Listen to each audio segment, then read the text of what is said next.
Hey guys, welcome back to Devradi Pathshala.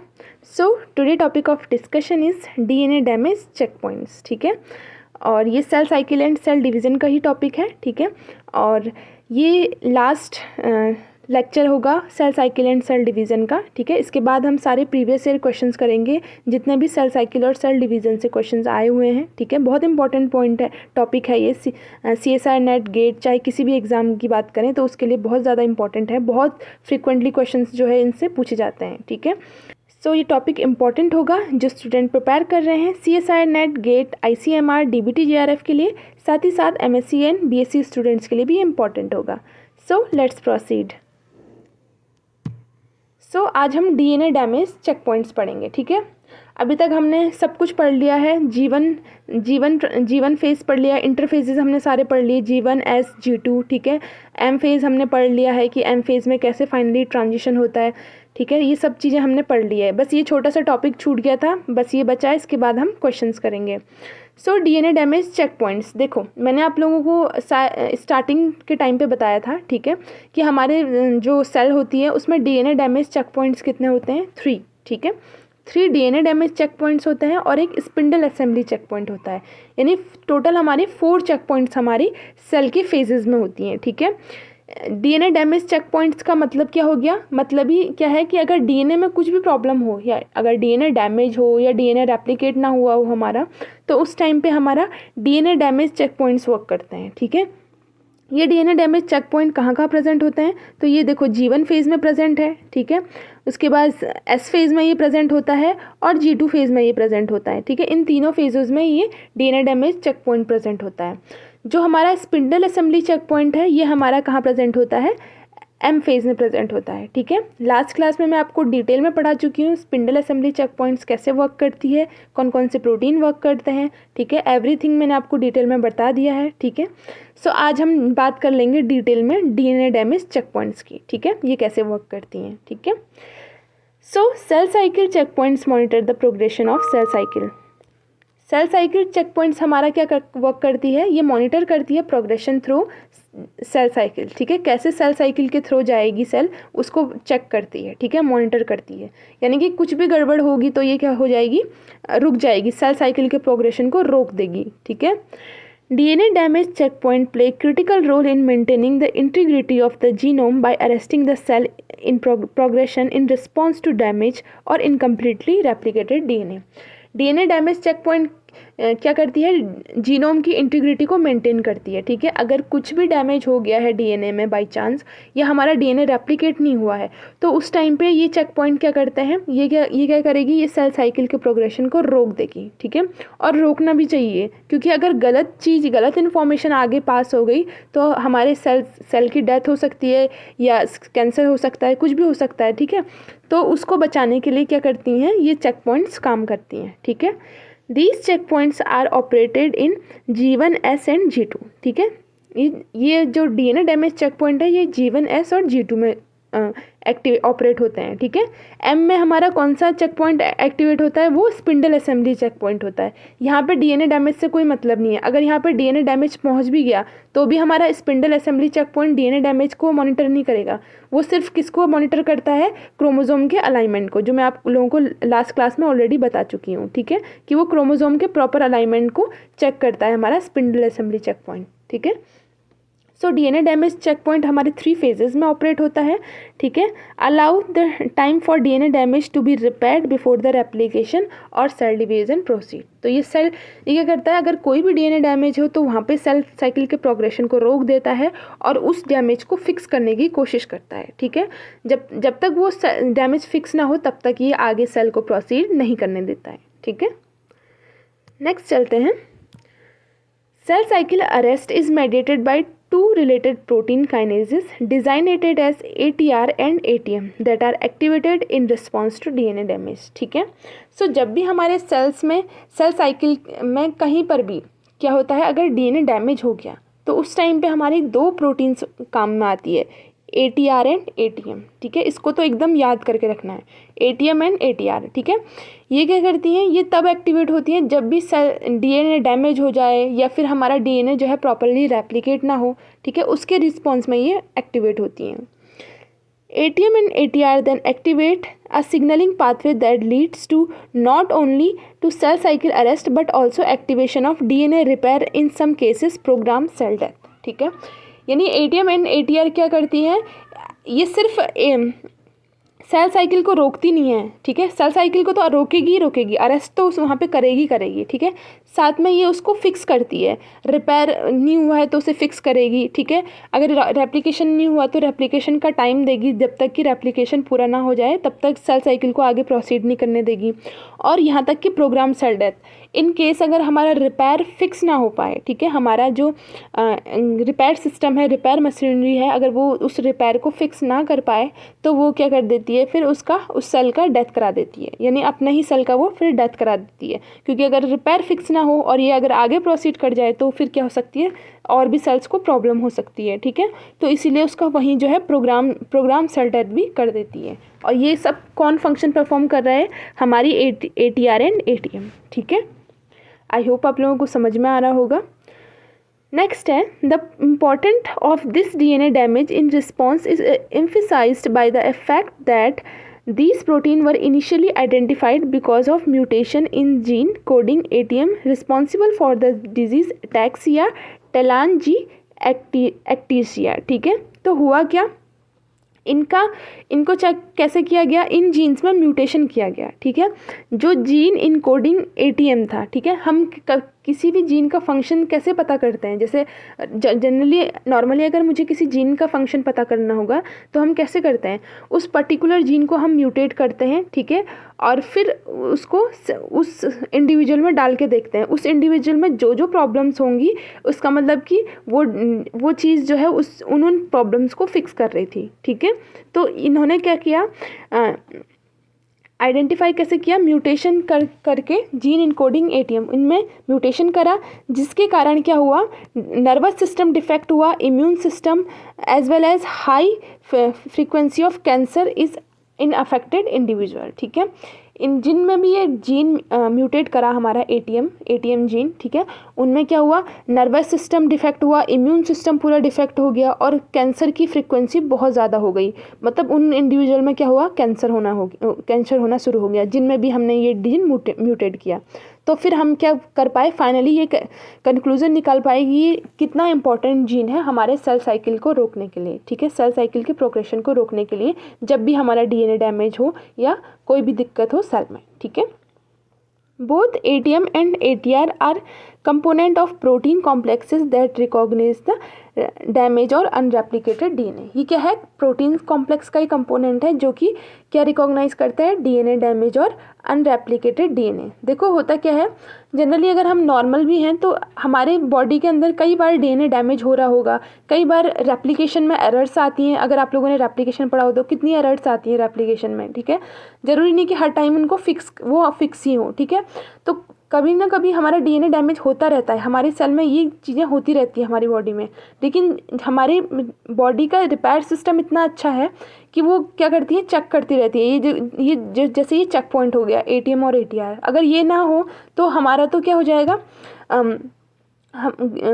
Cell ऐसे ही आगे बढ़ जाएगी, जिससे कि क्या हो जाएगा, कैंसर कॉज हो सकता है, ठीक है, कैंसर की हाई फ्रिक्वेंसी हो सकती है। सो इसीलिए हमारी बॉडी में ये सारी चीज़ें क्या करती हैं, हमें प्रोटेक्ट करती हैं, ठीक है, प्रॉपर हमारा जो है प्रोग्रेशन, हमारी सेल्स का जो है प्रॉपर हर फेज़ में प्रॉपर प्रोग्रेशन कराने में हेल्प करती हैं, ठीक है। नेक्स्ट है ATR is activated by a single stranded और अनरेप्लिकेटेड DNA। इंपॉर्टेंट पॉइंट है, इसे ध्यान रखना, ठीक है, मैंने हाईलाइट भी करा है। ATR जो है कैसे एक्टिवेट होता है, अगर सिंगल स्ट्रैंड DNA में डैमेज हो, ठीक है, सिंगल स्ट्रैंड ब्रेक हो गया है DNA में, सिंगल स्ट्रैंड का मतलब क्या होता है, फॉर एग्जाम्पल हमारा ये DNA है, मेरा ये DNA है, ठीक है, DNA क्या होता है, डबल स्ट्रैंडेड होता है, ठीक है, और अगर इसमें छोटा सा हल्का सा क्या हो गया, ब्रेक आ गया, इसमें क्या हो गया, हमारा हल्का सा क्या हो गया, ब्रेक आ गया, ठीक है, तो ये क्या हुआ, एक स्ट्रैंड सिंगल स्ट्रैंड पे ब्रेक आया, ठीक है, ये जो सिंगल स्ट्रैंड पे जो ब्रेक आया है इसको जो मॉनिटर करता है वो कौन है, हमारा ATR है, ठीक है। और साथ ही साथ अनरेप्लिकेटेड DNA, यानी अगर DNA हमारा रेप्लिकेशन कंप्लीट नहीं हुआ है तब भी सेल साइकिल को रोकने के लिए कौन वर्क करता है, ATR, ठीक है। नेक्स्ट है हमारा ATM is activated by double strand break, ठीक है। अगर इस DNA में हमारा डबल स्ट्रैंड ब्रेक आ जाए, ठीक है, कुछ इस तरीके से,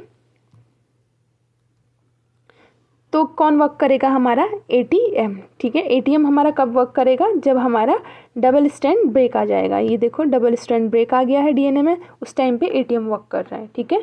once activated by DNA damage, ATR and ATM phosphorylate and activate check points kinases CHK1 and CHK2 respectively, ठीक है।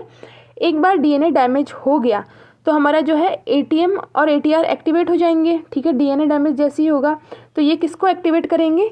ATR हमारा किसको एक्टिवेट करेगा? ये चेक पॉइंट काइनेज, जिसको शॉर्ट में हम बोलते हैं CHK1, एंड ATM हमारा किसको एक्टिवेट करेगा? ATM हमारा एक्टिवेट करेगा CHK2 को, चेक पॉइंट काइनेज 2 को, ठीक है। तो ये डिफरेंस है इनमें, कौन किसको एक्टिवेट करता है। ATR करेगा चेक पॉइंट CHK1 को एक्टिवेट, और ATM करेगा CHK2 को एक्टिवेट, और ATR करेगा CHK1 को एक्टिवेट, ठीक है।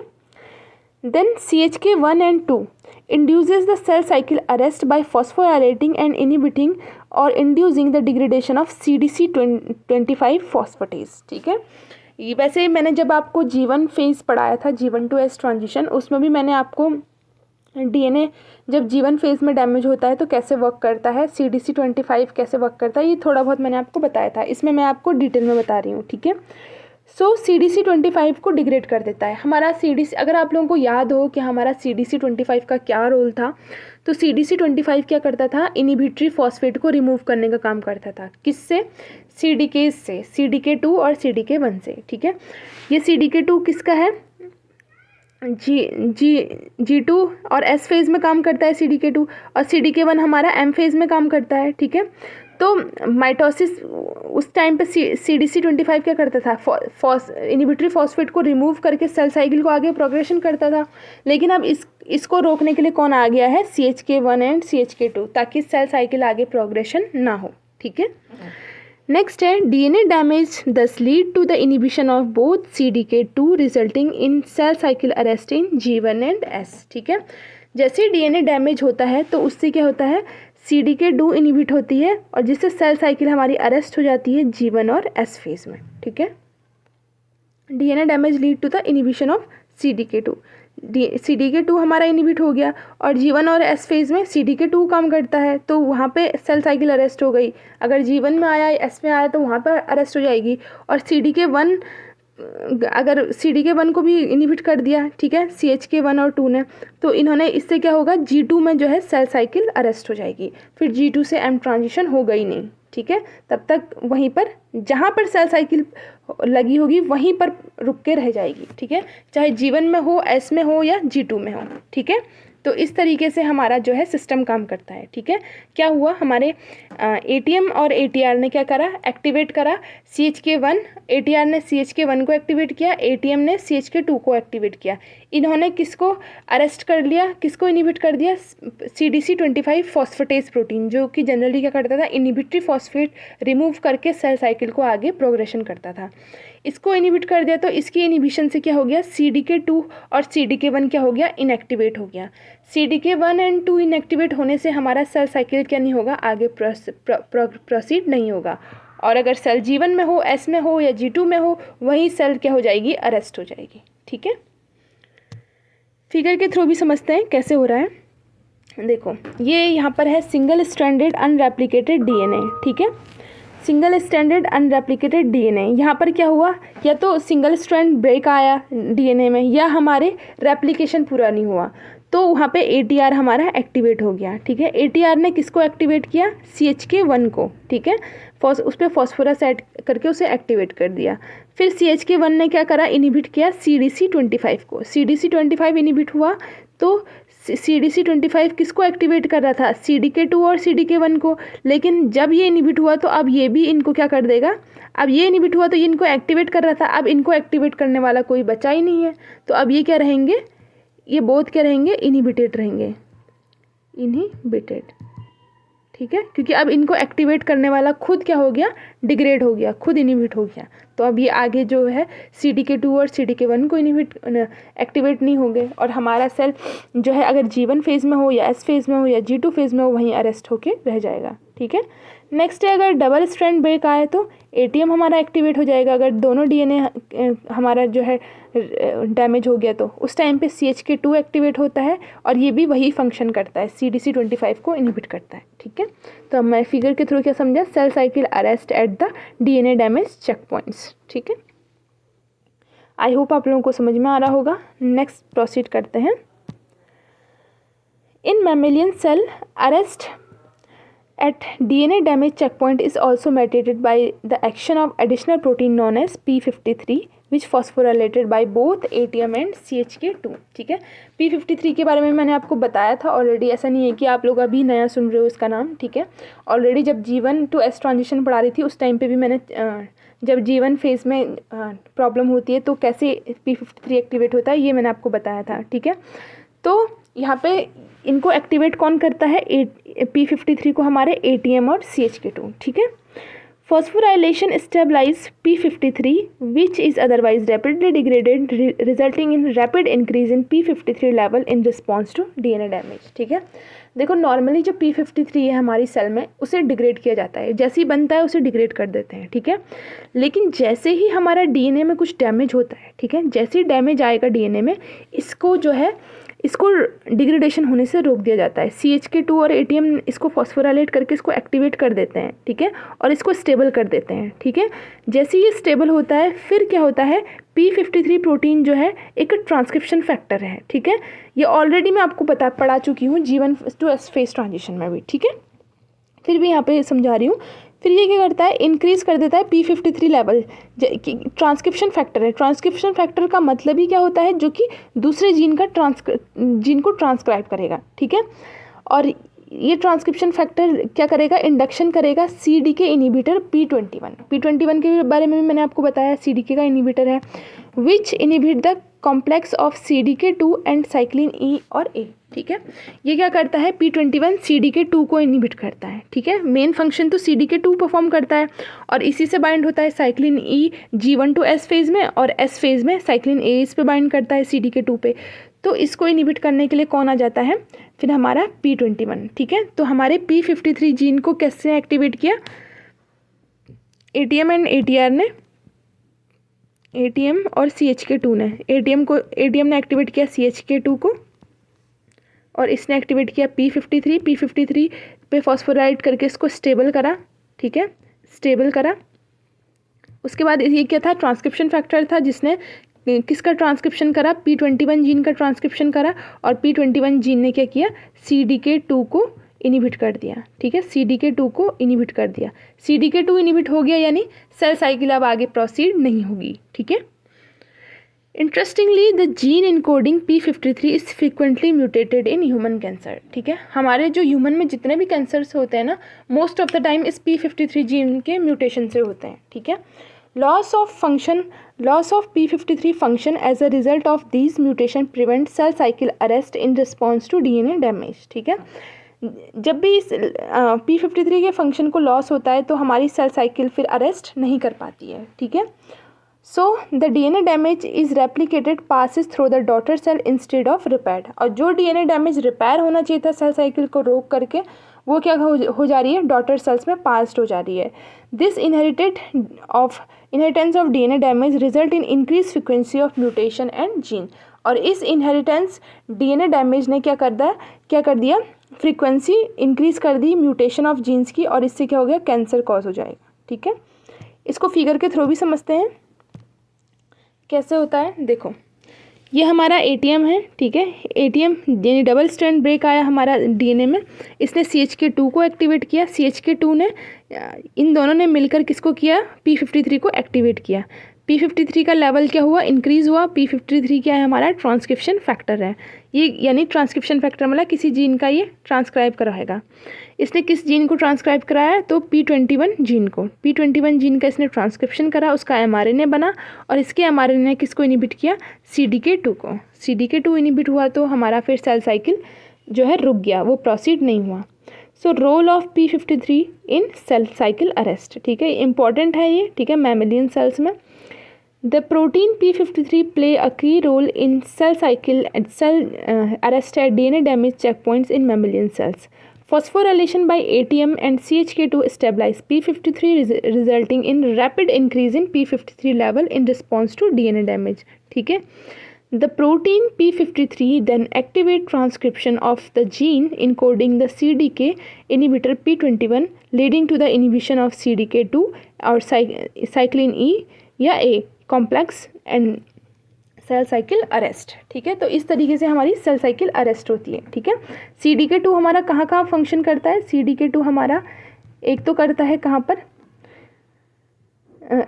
G1 phase two S phase transition में। उस टाइम पे इसके साथ कौन अटैच होता है? साइक्लिन E अटैच होता है, साइक्लिन E अटैच होता है, ठीक है। ये इस तरीके का कॉम्प्लेक्स बनाता है। और CDK2 वहीं जब S फेज में होता है तब इसके साथ कौन अटैच होता है?